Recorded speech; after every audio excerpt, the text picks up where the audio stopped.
Good morning, students. Welcome to all of you in our YouTube channel. So, students, today we will start a new short story which named 1 centimeter. So, जैसे कि आप देख रहे हैं कि आज हम एक नया टॉपिक शुरू करने वाले हैं इंग्लिश लिटरेचर में, जिसमें हम एक शॉर्ट स्टोरी कर रहे हैं। पिछले वीडियो में हमने शॉर्ट स्टोरी की थी इवेलिन। नेक्स्ट आज की हमारी जो शॉर्ट स्टोरी है उसका नेम है 1 सेंटीमीटर। तो जैसे कि यहाँ पर आप पिक्चर देख रहे हैं इस लेडी की, तो ये जो कहानी हम आज पढ़ेंगे वो इस लेडी के चारों तरफ ही घूमेगी। यानी इस लेडी का जो नेम है वो है आपके ताओ यिंग। तो ये जो ताओ यिंग लेडी है, इस लेडी के बारे में ये कहानी है कि कैसे ये पैसे की बचत करती है, कैसे सोच समझकर एक एक पैसा खर्च करती है। तो इसकी इस आदत के कारण कैसे आगे घटनाएं बनती जाती है और कैसे ये पूरी स्टोरी क्रिएट होती है, उसके बारे में आज हम पढ़ेंगे। So let's start. First of all we read about the author. इस कहानी की जो ऑथर है ये यहाँ पर आप देख रहे हैं, जिनका नाम है बाई शू मीन। ये बाई शू मीन है जो हमारी शॉर्ट स्टोरी की ऑथर है। Bi Shumin is one of China's most successful writers. यानी ये चाइना की है, बहुत ही सक्सेसफुल राइटर है। Born in Xinjiang province in 1952 में इनका जन्म हुआ है। She worked in medicine until she started to write at the age of 35। यानी जब तक कि 35 की उम्र में आते हुए उन्होंने लिखना शुरू नहीं कर दिया, तब तक वो एज ए मेडिसिन काम करती थी। She continues to double as a psychiatrist and supremely successful novelist. यानी वो दोनों ही रूप में काफ़ी लगातार अच्छे से कार्य कर रही थी, एक साइकेट्रिस्ट के रूप में भी और एक नॉवेलिस्ट के रूप में भी। In 2007, she was ranked the 14th highest earning author in China, according to Chengdu Business News। यानी चेंगडू की जो बिज़नेस न्यूज़ आती है उसके अनुसार ये चाइना में 14th रैंक पर थी, सबसे ज़्यादा अर्न करने वाली जो ऑथर होती है, सबसे ज़्यादा कमाने वाली जो ऑथर होती है उस ऑथर में। तो ये तो हुआ हमारा इस शॉर्ट स्टोरी के ऑथर के बारे में। अब हम हमारी जो शॉर्ट स्टोरी है उस शॉर्ट स्टोरी को स्टार्ट करते हैं।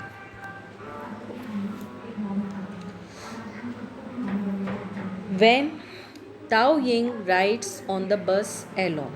तो हमारी कहानी शुरू होती है ताओ यिंग से। जो ताओ यिंग है वो जब भी बस में अकेले सफ़र करती है, quite often she does not bother to buy a ticket. तो ज़्यादातर वो टिकट लेने की बिल्कुल भी या टिकट खरीदने की बिल्कुल भी परवाह नहीं करती है।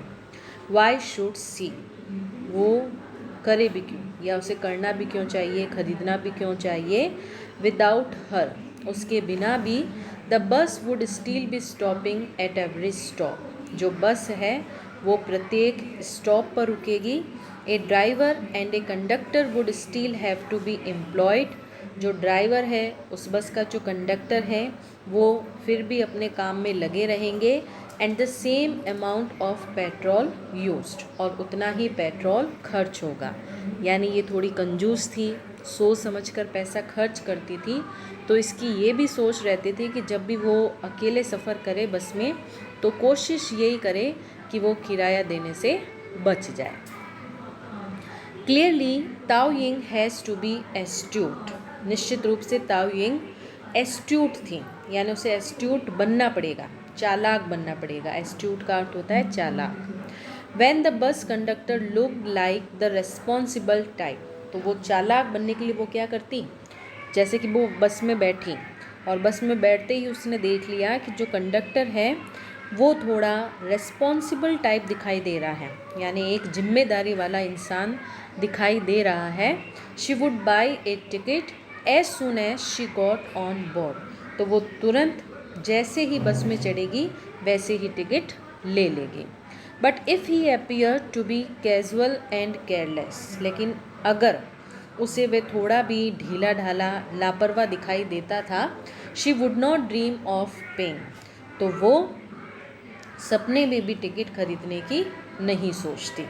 Considering it A small punishment for him and a little saving for her self, यानी वो क्या सोचती कि इसे वे कंडक्टर के लिए छोटी सी सज़ा समझती और अपने लिए कुछ बचत, यानी मान लो रिस्पॉन्सिबल नहीं है, लापरवाह है, तो वो सोचती कि टिकट नहीं खरीदना चाहिए, और जब टिकट नहीं खरीदेगी तो ये उस कंडक्टर की लापरवाही की सज़ा होगी और उसके लिए क्या हो जाएगी, थोड़े से पैसों की बचत हो जाएगी।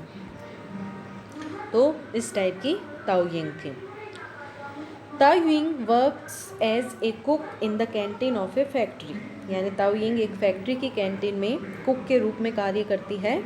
She spends all day next to an open fire, वे दिन भर जो ओपन फायर से मतलब भट्टी के सामने रहकर दिन भर कार्य करती थी। Baking screw shaped wheat cakes with sesame butter, यानी जो सीसम बटर होता है तिल का तेल, तो तेल के साथ वो स्क्रू के आकार के जो गेहूं के केक होते थे, उन गेहूं के केक को उस भट्टी पर सेकती थी।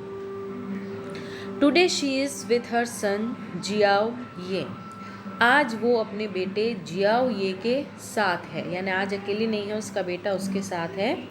She follows him on to the bus, वे उसके पीछे बस तक जाती है। As the door shut her jacket is caught, जैसे ही दरवाजे बंद होते हैं उसकी जैकेट वहीं अटक जाती है। Ballooning up like a tent behind her, और उसके पीछे एक टेंट की तरह, एक तंबू की तरह फूल जाती है, यानी एक तंबू की तरह फूल कर वहीं पर अटक जाती है। She twist this way and that, finally wrenching herself free, वे इसको इधर उधर खींच कर रेंचिंग करके यानी मोड़ कर स्वयं को फ्री करवा लेती है, यानी छुड़वा लेती है। Mama tickets, Xiao Ye says, तभी जियाओ ये कहता है mama ticket. Children are often more conscious of rituals than adults, यानी जो बच्चे होते हैं वो रिचुअल्स के, हालांकि रिचुअल्स का अर्थ होता है धार्मिक जो अनुष्ठान होते हैं, लेकिन यहाँ पर है जो नियम कायदे होते हैं वो, तो जो बच्चे होते हैं वो नियम कायदों के प्रति ज़्यादा कॉन्शियस रहते हैं, यानी कि सचेत रहते हैं। Without a ticket in his hand, यानी हाथ में बिना टिकट के the ride doesn't count as a proper ride, यानी गाड़ी में बैठना उनके लिए असली सवारी नहीं लगती, यानी वो सोचते हैं हाथ में टिकट नहीं है तो हम इस गाड़ी की सवारी नहीं कर सकते हैं। On the peeling paint of the door somebody has painted the shape of a palm finger, यानी दरवाजे की दीवार पर पेंट की टूटी फूटी जो परत है, उस परत पर किसी ने पीली अंगुली की आकृति की पेंटिंग बना दी है। It points at a number 1.10 metre, और ये जो पेंटिंग है वो एक अंक की ओर संकेत करती है, और वो अंक है 1.10 metre. Xiao Ye pushed through, Xiao Ye ने दरवाजे को धक्का दिया।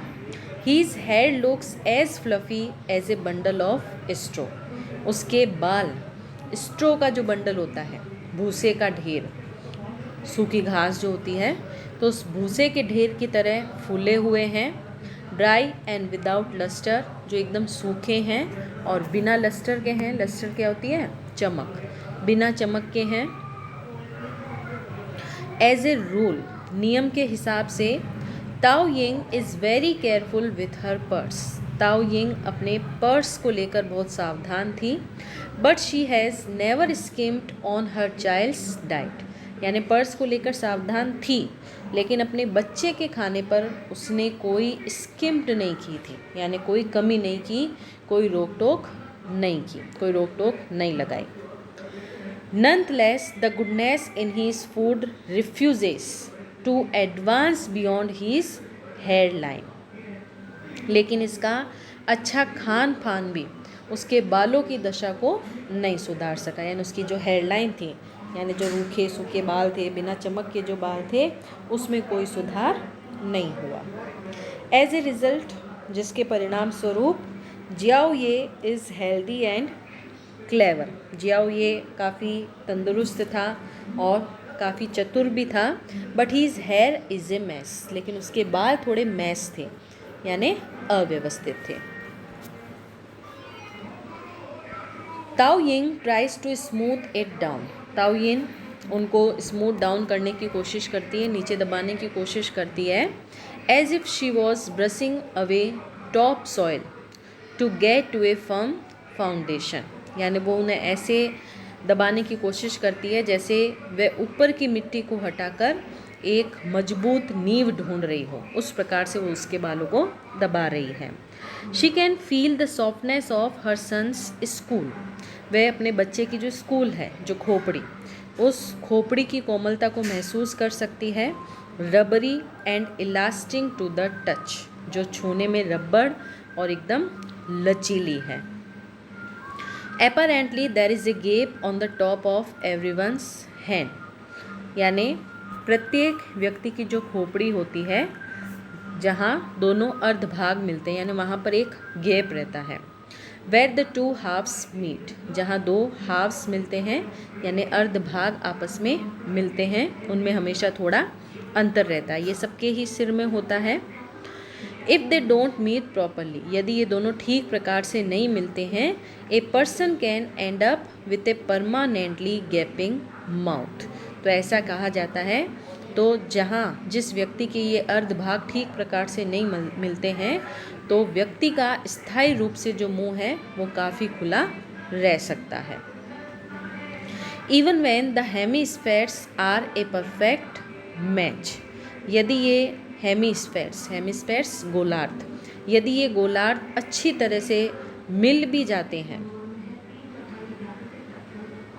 It still takes a while for them to seal, तो भी उनको सील होने में यानी जुड़ने में कुछ समय लगता है। This is the door to life itself, यानी ये स्वयं जीवन का दरवाज़ा है। इफ़ इट रिमेन्स ओपन, यदि ये खुला रहता है, the world outside will feel like water, तो जो बाहरी संसार है वो पानी जैसा प्रतीत होता है। Flowing into the body through this slit, जो कि हमारे शरीर में इस स्लिट के द्वारा, यानी ये जो दरार है, इस दरार के द्वारा बहता रहता है। Every time Tao Ying happens upon this aperture on her son's head, हर बार ताओ यिंग जब अपने बच्चे के सिर पर ये छेद देखती है, ये एपर्चर देखती है, she would be overwhelmed by a sense of responsibility, तो वह हमेशा जिम्मेदारी के एहसास से ओवरवेल्म्ड हो जाती है, अभिभूत हो जाती है, बहुत ज़्यादा भर जाती है। It was she who had brought this delicate creature into the world after all, और वो क्या सोचती है कि ये वही थी, यानी ताओ यिंग ही थी जो आखिरकार इस नाजुक से बच्चे को संसार में लाई थी। Although she senses her own insignificance in the world, हालांकि वह संसार में स्वयं की महत्वहीनता को समझती है। इनसिग्निफिकेंस, महत्वहीनता। That her existence makes no difference to anyone else, और वो ये जानती है कि उसके अस्तित्व से किसी पर कोई फ़र्क नहीं पड़ता, यानी उसके रहने से नहीं रहने से किसी को कोई फ़र्क नहीं पड़ता। She also realises that to this little boy, वो ये भी सोचती है कि ये जो छोटा सा बच्चा है, छोटा सा जो लड़का है, she is the centre of the universe, वे इस संसार का केंद्र है, यानी उसके लिए तो संसार उसके इर्द गिर्द ही घूमता है। And she must try to be the most perfect flawless mother possible, और उसे जितना संभव हो सके अपने बच्चे के सामने एक संपूर्ण और एक दोष रहित माँ बनने की कोशिश करनी होगी, यानी हमेशा अपने बच्चे के सामने जो एग्ज़ाम्पल रखना होगा वो एकदम परफेक्ट एग्ज़ाम्पल रखना होगा, क्योंकि उसी से उसका बच्चा सारी चीज़ें सीखेगा। तो ये है हमारे जो हम शॉर्ट स्टोरी कर रहे हैं 1 सेंटीमीटर, उसका कुछ पार्ट तो आज हम इतना ही करेंगे। आगे की जो स्टोरी है वो हम हमारे नेक्स्ट वीडियो में कंप्लीट करेंगे। Thank you.